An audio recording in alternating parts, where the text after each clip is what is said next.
everyone, welcome back to In the Alley. My name is Cody. Glad you guys are back for another video. I'm sick, so we'll see how well I can get through this. There's 5 damn previews, so this will be fun, but yeah, let's just jump in. Alright, preview number 1, and I'm not going to jump back and forth to make sure everything's centered. I feel like crap, but anyway, the grind never stops. Let's get into our first preview. It is a 6:05 p.m. Central Time kickoff. Your undefeated Quad City Steamwheelers taking on the 2-3 Fishers Freight. Steamwheelers on the road, traveling east, technically by just one state, since they are in Illinois. This will be the Fishers Freight third home game, and so far, dare I say, par for the course for Fishers. I didn't expect them to be undefeated, but I didn't expect them to be winless, so let's take a look at our season leaders. Oh, my bad. 6:05 p.m. Central Time kickoff on the Indoor Football League Network. You like it, you love it, you want some more of it. Copyright trademark Tim McGraw or whatever. Season leaders, passing yards, Daquan Neal, Jaya Wright. Daquan Neal, 49 of 80, 593 yards, 15 touchdowns, 2 picks. Jaya Wright, 30 of 50, 245 yards, 4 touchdowns, 2 interceptions. Rushing leaders, same guys.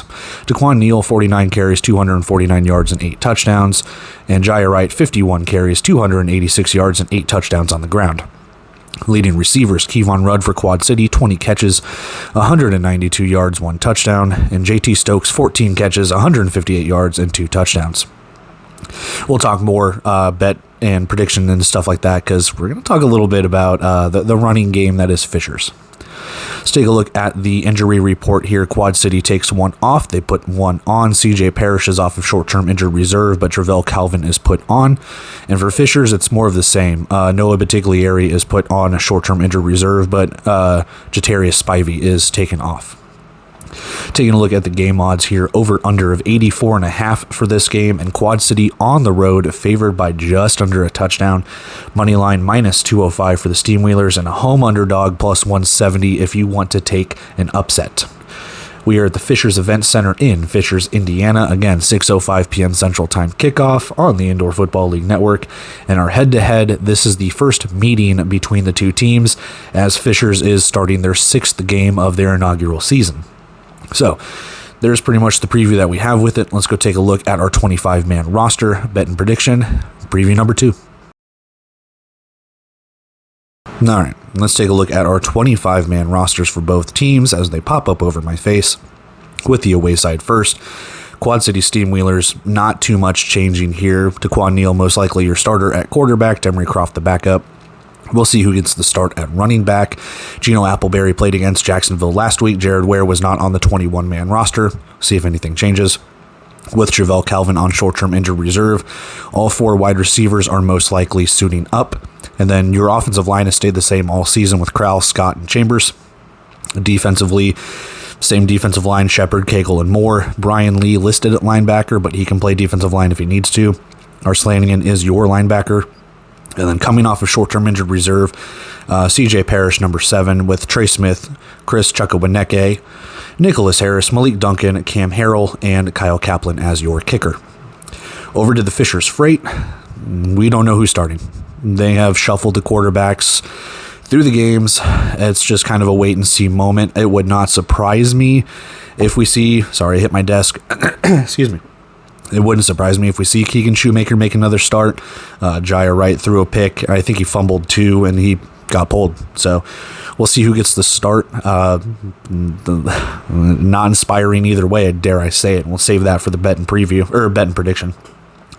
New signing, Shane Simpson, the former Bay Area Panther, coming over to be the running back. We'll see if he supplants John Lewis or if he's more of kind of a mentor. We'll just kind of see where that goes from there.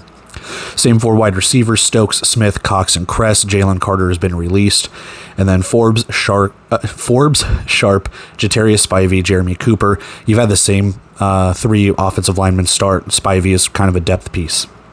Defensively, gone is Isaiah Reed on the defensive line. Oakley, Swan, and Horsey will most likely be your defensive line. Tamar Hart is your linebacker. Cam Hunt has been signed. And then your secondary remains unchanged. It's Sean Steele, Aaron Jackson, Jaden Rowe, AJ Felton, Devin Hafford, and Victor Leventrit is your kicker. And there's your 25-man roster for Fishers, your 25-man roster for Quad City. Let's go take a look at our bet and our prediction, kind of talk a little bit about the game. We'll move on to preview number 2. All right, so I'm going to get these out of the way. My bet for this one, Quad City minus 6.5. They're just on a heater, and you never leave the table when you're on a heater. And that's where we're going to kind of go with it. There's some problems with Fishers offensively. It's kind of been talked about a little bit. Can they play from behind?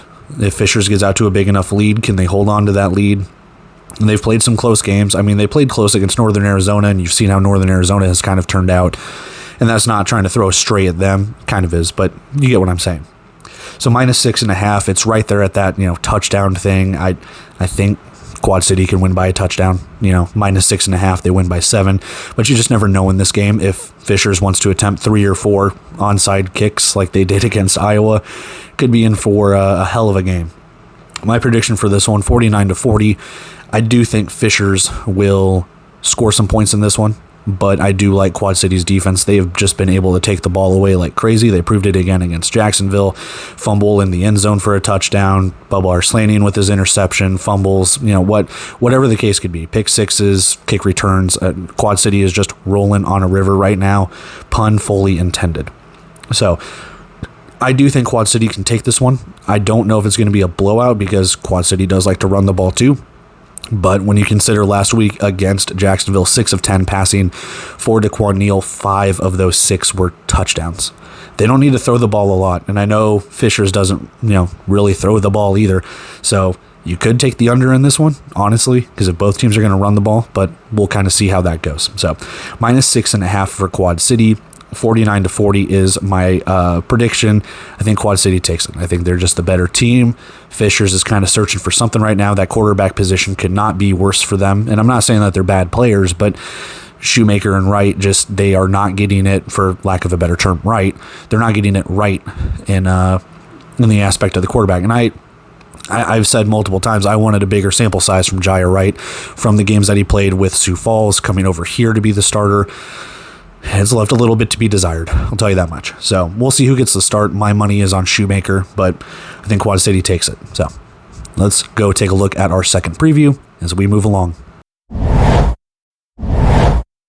All right, preview number 2. We have the 1-3 Iowa Barnstormers traveling southeast to take on the 3-2 Jacksonville Sharks. And if you would have told me at the beginning of the season that this game would be intriguing, I would have probably laughed at you, but this game is kind of intriguing now, and we'll talk about it. 6:05 p.m. Central Time kickoff on the Indoor Football League Network. Stream it, love it, like it, pay us your money. Your season leaders, James Cahoon.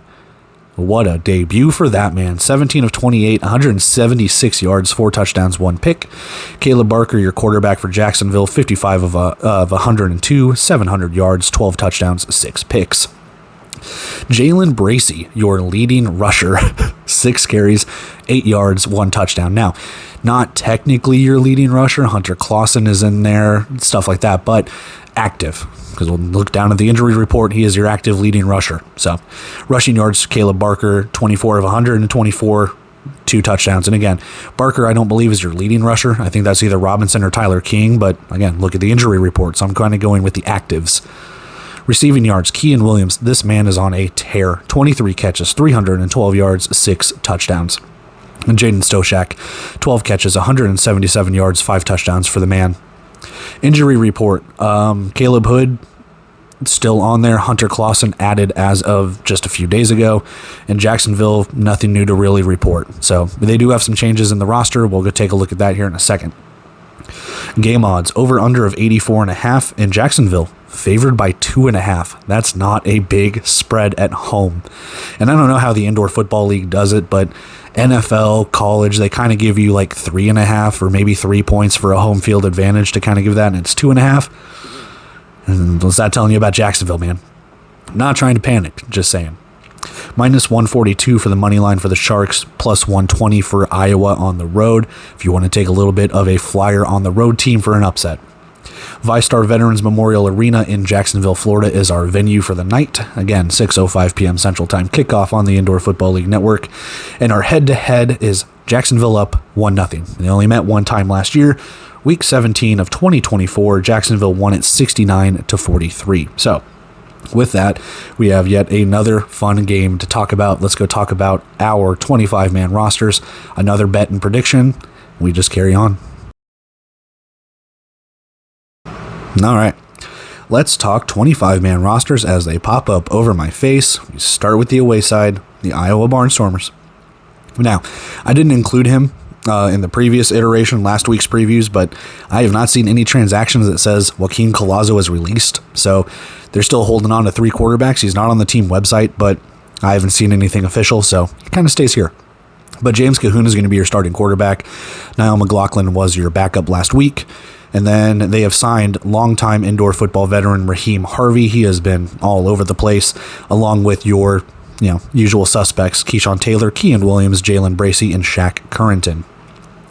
Offensive line, Rodney Luckett, Tyler Castaneda, Paul Fay, and Shamari Williams, a new signee for Iowa. I think he comes over from the NAL. Defensively, I do not think anything really changes for the Barnstormers. Godbolt, Ellison, Gabe Smith, Tyler Tate, and Jared Johnson on the defensive line. Kadri Jackson is your linebacker. And then in your secondary, Larry Walker, Caleb Street, what a performance for the Defensive Player of the Week. Isaac Duffy, Jared Sod, Jaleel Brown, Darius Harper, and Gabriel Rui is your kicker. Over to Jacksonville. Now, I have not had time to get all of the numbers. I've checked the roster, when I've had opportunities to. So if the numbers have been put in there, I do apologize. For the Sharks, Caleb Barker, Blaine Espinoza. We'll see. There's been talk about Caleb Barker potentially not starting. I have not heard anything to the contrary. I do believe he will be your starter. Blaine Espinoza did get in garbage time last week, so we'll see. I think Barker is probably your starter. Vance Bennett is re-signed. He has been put at the running back position. And Jacksonville has traded Edward Vander to San Diego and got Larry McCammon back. Now, I believe on the broadcast they said Larry McCammon was hurt, and I haven't seen anything that said that he is officially signed, but I've put him here. I do not believe he is on the Jacksonville website roster, but he is traded, so we'll see. I think Vance Bennett will be your starting running back. Wide receivers, Karan Ashley, Jaden Stoshak, and Marcus Rogers. Very, very thin when it comes to the skill positions. We'll see. Offensive line, Eric Harris, Leon Brown, Dominic Jackson. They've started all 5 games. And then Kenny Furman has been signed from Missouri Southern State. So a little bit more depth on that offensive line. Defensively, Kevon Bennett, Chris Rice, Noah Lyles, Tyshawn Holmes. And then they have signed Isaiah Reed, the former Fishers Freight defensive lineman. So they just bulk up on that defensive line. Tyshawn Holmes over from Northwestern. It's a pretty scary defensive line all of a sudden. Hayden Hatcher and Ja'Cory Johns round out the linebacker spot. And then Tyrese Ross, Jordan Whitley, John Huggins, Malik Jones, Corey Kelly, and Malik Fleming for the secondary. Nothing changes there. New kicker, Mark Orozco has retired. Dylan Barnes, former Orlando Predator from the AFL. He is over Central Florida product, so knows Florida very, very well. And that will be your 25-man roster for the Jacksonville Sharks, your 25-man roster for the Iowa Barnstormers. Let's go take a look at our bet and our prediction as we just continue to plow through these previews. All right, bet and prediction time. I'm putting my faith in you, Iowa. Not to win. No, over 84.5. Over 84.5. I want both teams to score points. I think both teams can. It's a nice back and forth affair. You're going to see there's not really a running back for Iowa, so they're going to commit to the run. They're going to commit to the pass. Jacksonville's very thin at the skill position, so everything in my gut is telling me to take the under. But that's where wackiness can just ensue, right? If Kean Williams can go on a tear, Jacksonville can get some sort of turnover. We'll see. Jacksonville's secondary against the passing attack. Yeah, we'll kind of go from there. I do like what I have, or what we've seen with Jacksonville's roster on the defensive side of the ball. If that line can get pressure, that under could hit pretty quick.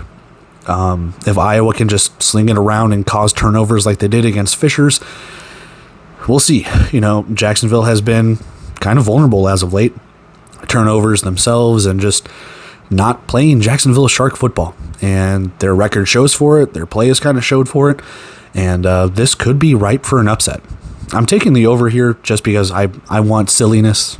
I didn't expect this game to be anything, a month or so ago, 2 months ago. And now there's some intrigue. Because if Iowa wins this game somehow, some way, they are 2-3. And Jacksonville drops to 3-3. That I didn't expect that. Nor do I. So my prediction for this one, 45-41. You barely hit the over, but I do think both teams are able to score points. I do think both defenses are vulnerable. I think Jacksonville will try and slow the game down with the lack of skill positions. They do have Vance Bennett, who can catch the ball out of the backfield. He is kind of a converted wide receiver. They had him earlier in the season. And yeah, they lose Edward Vander, so that might mean that Jacksonville's committing to the pass too.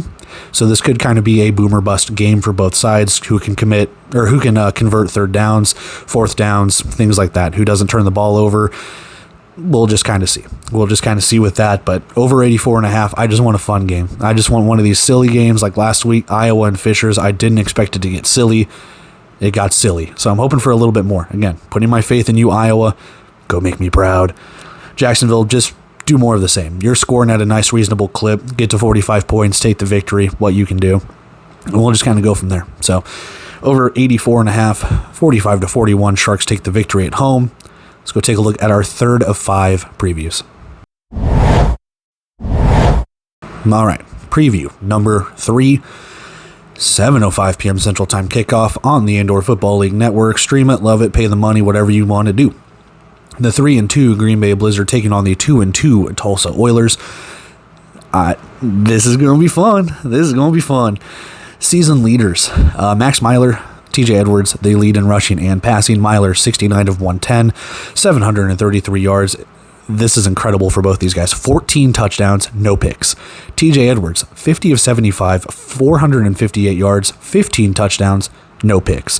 No interceptions between these two. That's incredible. Now, again, these are IFL stats. Take it with a grain of salt, but yeah. Excuse me. Rushing yards, Myler and Edwards, 42 carries, 245, and 8 touchdowns for Myler. Edwards, 55 carries, 237 yards, and 7 touchdowns. Your receiving leaders, Lowell Patron, 16 receptions, 209 yards, 4 touchdowns. And Sheldon Augustine, 17 catches, 180 yards, 6 touchdowns.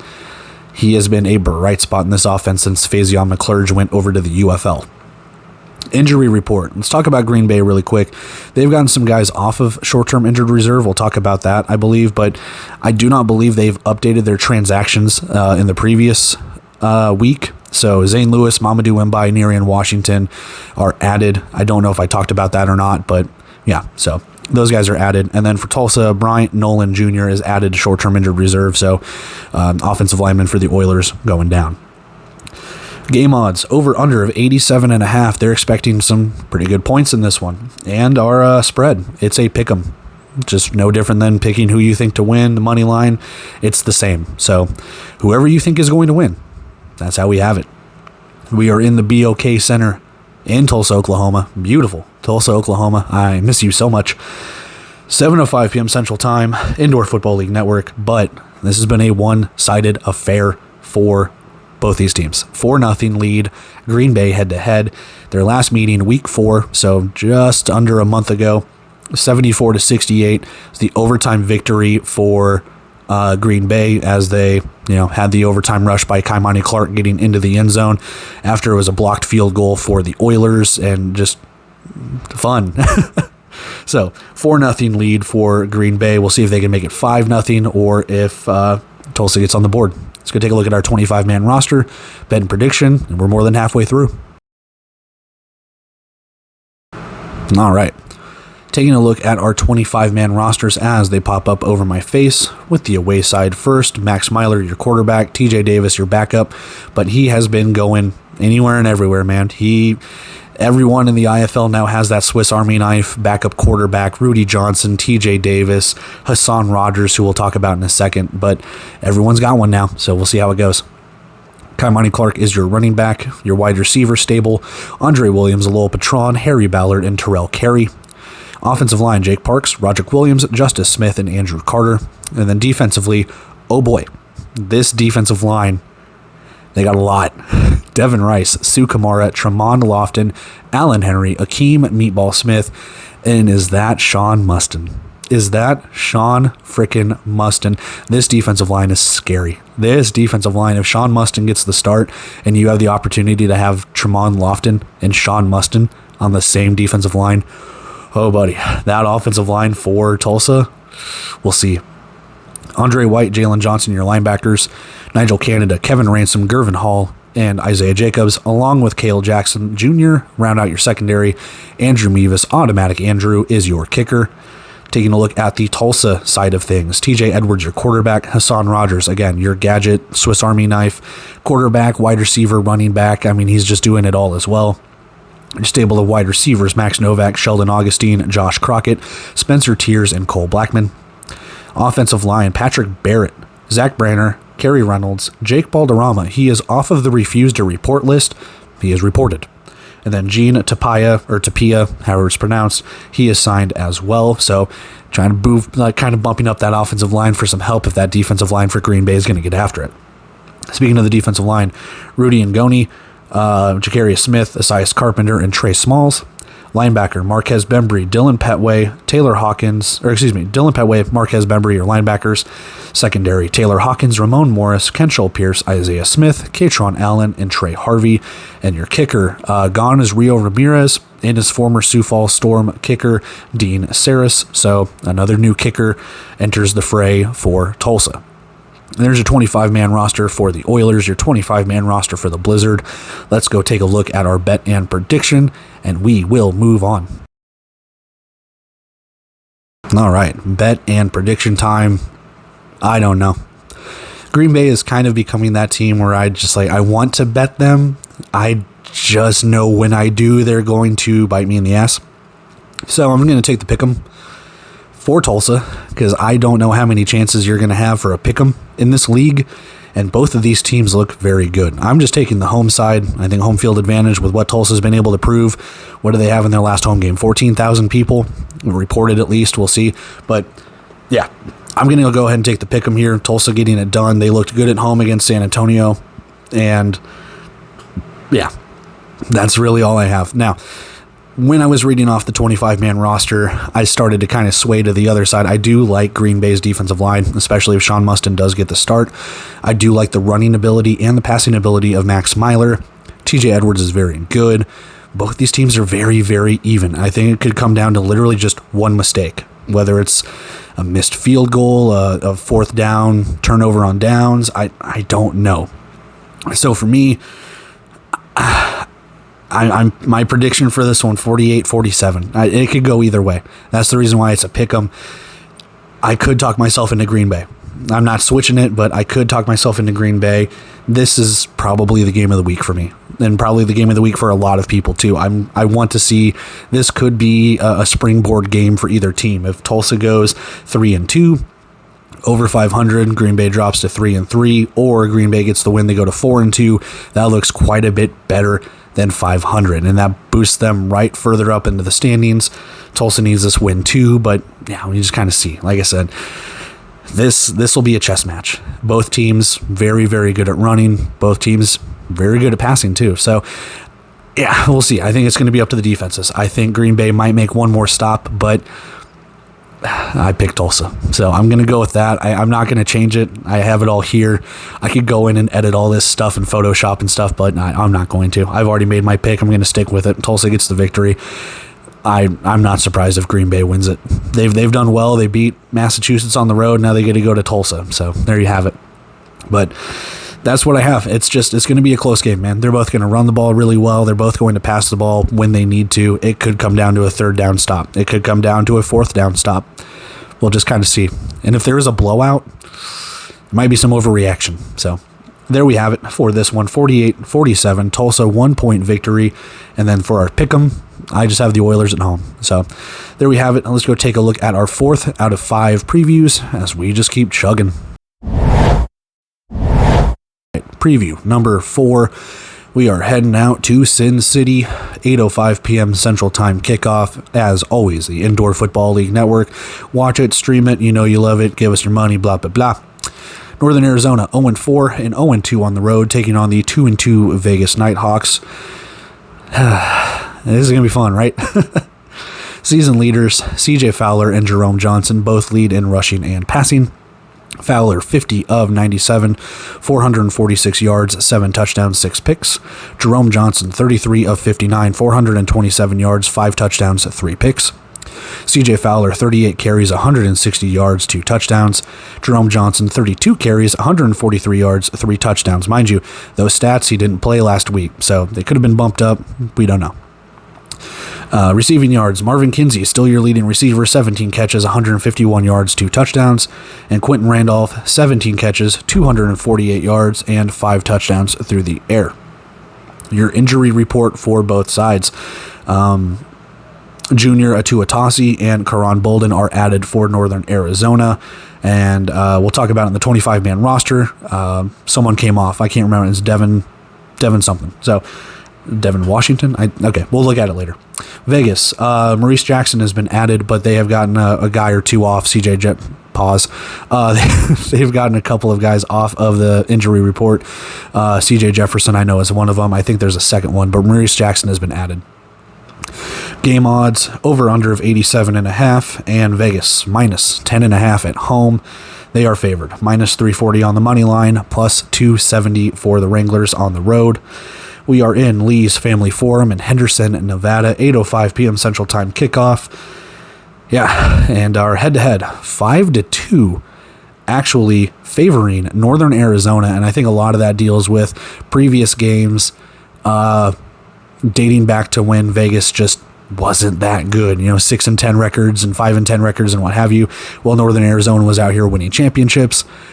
Oh, how the turns have tabled, minus obviously the championships. Vegas hasn't won one, but week 18 of last season, Vegas 55-45 is victorious, giving them the 5-2 deficit. So let's go take a look at our 25-man rosters, bet and prediction. We continue on. All right, 25-man rosters popping up over my face. We start with the away side as always. The Northern Arizona Wranglers have another quarterback gone. We talked about it last week. Gone is Christian Arambide. In this week, former Tulsa Oiler indoor arena veteran Caleb Lowe. They still have Ramon Atkins, but they haven't technically signed him, I don't believe. So just another quarterback in waiting. We will see if Fowler gets the start or if they go with Lowe. Running backs, Nolan Susel actually got some playing time last week against Arizona. Marvin Kinsey was the starter. And then, excuse me, your wide receivers, Deshaun Stoudemire, Jamal Couch, Marlon Cook, Kobe Smith, and David Elder. Offensive line, Tyrone Patterson, Chris Simon, Jonas Coleman, and DJ Stuckey. DJ Stuckey traded, I believe, over from Bay Area. Your defensive line, Darius Johnson, Mason Newton, Devin Thomas. That's who it was. Devin Thomas, not Devin Washington, but Devin Thomas off the short-term injured reserve. They will have Chizzy Amunakwe kind of play defensive line as well, but they do list him as a linebacker on their roster. Traveris Farrell will most likely be your linebacker, with Kalen Hicks dropping back to the secondary. Bakembe Carney, Kieran Page, Malik Saunier, and Edward McClendon round out that secondary, and your kicker is Brendan Fisher. For Vegas, Jerome Johnson, Jaden Delora.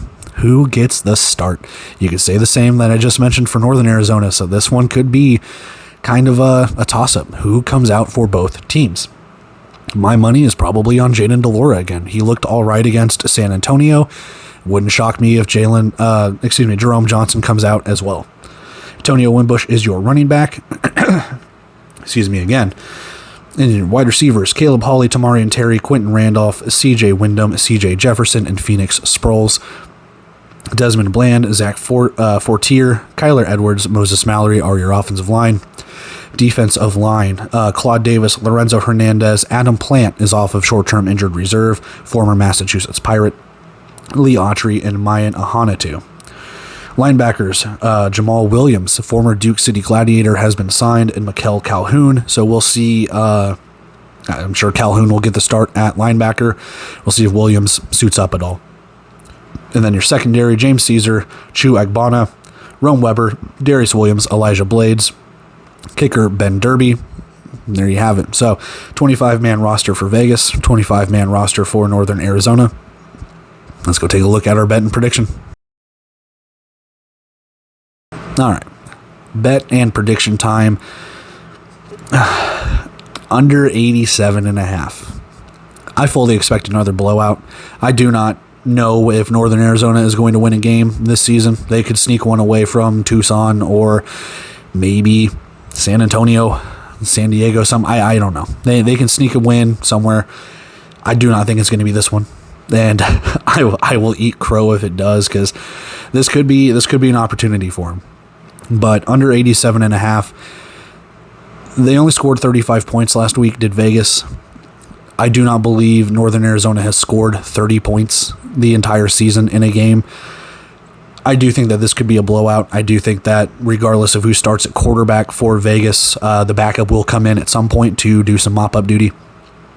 I do not know who's going to start for Northern Arizona, and until I see further that their snap issues and the passing issues and everything, it doesn't bode well, man. It does not bode well. That offense is lost. That defense is Swiss cheese.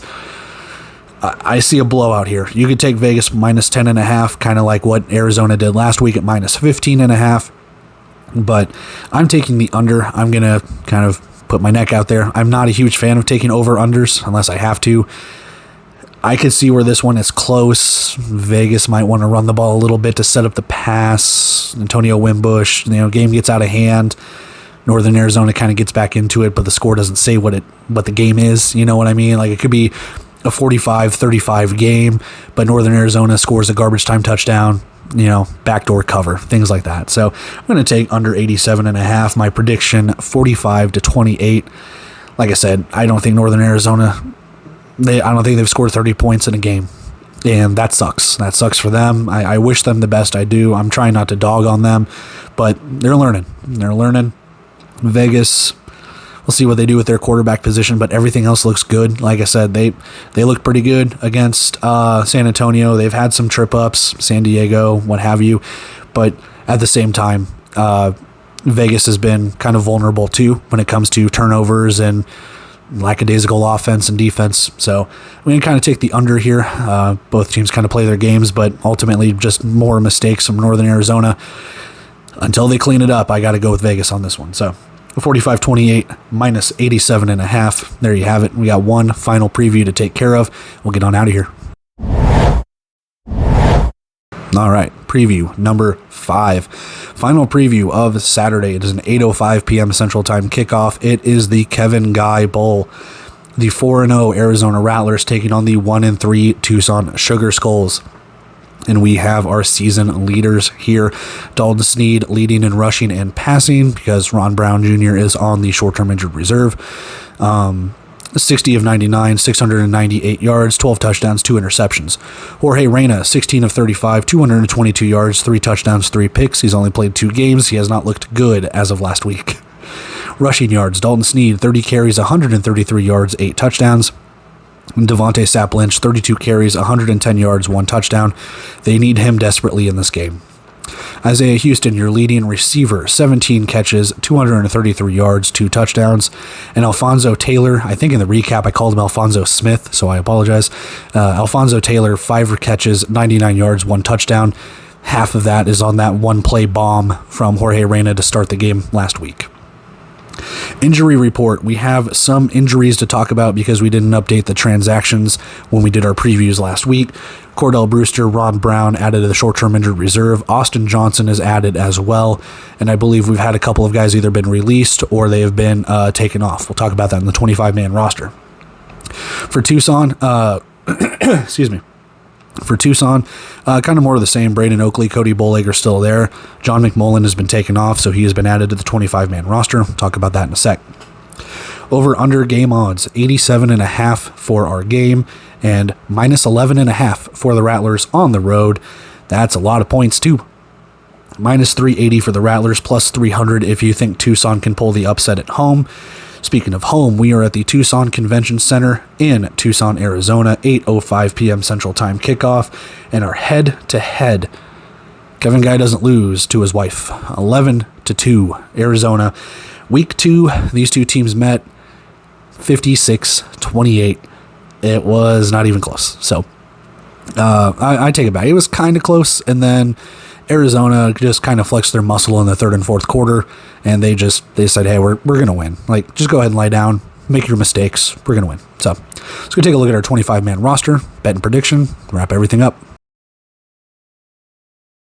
All right, 25-man rosters popping up here, and we talk about the away side first.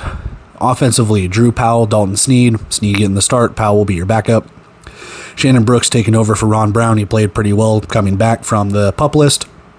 And then wide receivers, Jamal Miles, Yohines Tyler, Isaiah Houston, Corey Reed, Trey Dixon coming off of short-term injured reserve with Austin Johnson going on it. For the offensive line, Michael Brown, Bryson Mays, Christopher Strouder, and Javion Caldwell. Defensively on the line, Kevin Symes. Is it Sims? I've always pronounced it Symes, but they were calling him Sims on the broadcast. So Kevin Sims, Rashawn Yates, Isaiah Coe, and James Nimwaya. Your linebackers, Jalen Campbell and Va Lealea Matafo. There you go. Devontae Merriweather, Deontay Overstreet, Rashi Hodge, Isaiah Huff, Omari Alexander, and Ethan Castleberry are your secondary. Kicker, as always, has been Dawson Evans. Looking over at the Tucson side of things, they have made some changes. Trip Harrington and Jorge Reyna are your quarterbacks. Reyna might get the start. I would like to see if Harrington can do something, especially against his former team. Maybe. I mean, Harrington's been all over the place, but he did play for Arizona, I believe, in that game against Tucson. So, running backs, Devontae Sapp-Lynch, Jameis Williams, they need Sapp-Lynch. They need someone who can kind of stretch the field a little bit. Sapp-Lynch kind of does that. Not to say Williams is bad, but Sapp-Lynch is a veteran for a reason. Jerome Buckner, Drew Dixon, Alfonso Taylor, and Kevin Adams are your wide receivers, so they'll probably see all four of them suit up. And then your offensive line, a lot of offensive line. Cricor Costanian, Dallas Raines, Niamanta Decor, Jermaine Donaldson, Q Baker, former Arizona Rattler, and Aurelius Dunn. So there you have it, and that's just a lot of offensive line. I don't know if they're trying to pack things in and try and slow the game down, adding offensive linemen, commit to the rush. I have no idea. That's just a lot of offensive linemen. Defensive line, John McMullen, Niles Gaddy, Trey Henry, DeJymin Brooks, Jalen Stewart. Your linebacker, Jaquez Jackson. And then in the secondary, Tariq Bracy, Brian Murray, Jalen Perkins, Ahmad Lyons, and Kendrick Gladney. Gabe Amengatcher has been released. Kicker, Kevin Macias. And there's your 25-man roster for Tucson, your 25-man roster for the Arizona Rattlers. Let's go take a look at our bet and prediction. We'll get out of here. All right. I'm not even going to kid around. Minus 11.5 for Arizona. Just like with Quad City, they're on a heater. You don't bet against them when they're on a heater. Minus 11.5. I thought Tucson could stay close, and they did stay close against San Diego until San Diego said no. And you've already seen these two teams play once before. Rosters are completely different. Quarterbacks are different for Tucson. Could it be a different game? Sure. I'm not necessarily expecting that. 55-30 is my prediction. It's going to be kind of the same score. I think Arizona is just going to come out, unless they do what they did last week against Northern Arizona. I truly feel Arizona took their foot off the gas against the Wranglers. I do. They only scored 14 points in the second half. I feel like they could have scored more. I do think they could have. Excuse me. I do apologize. Being sick really sucks. 55-30 for my prediction. I think Arizona is just too powerful. They are. There's a reason why they're the defending champs. There's a reason why they've re-signed damn near every player under the sun to come back and run it back again. This team wants another title. They want another ring. They want another banner in the arena. And Tucson stands in their way from doing that. I do not. Again, you look at the head-to-head, 11-2. Arizona doesn't lose to Tucson. Minus 11.5 for your bet. Simple as that. I think Arizona's going to run it. I think they're going to pass it. We'll see. We'll see if Tucson's defense is up to the task. They haven't really changed much on the defense. Offensively, if Tucson wants any semblance of keeping this close or a chance to upset, they need Trip Harrington to step up, and they need Devontae Sapp-Lynch in that lineup. And what I mean by that is Harrington doesn't necessarily need to be the starting quarterback, but he needs to be on the field.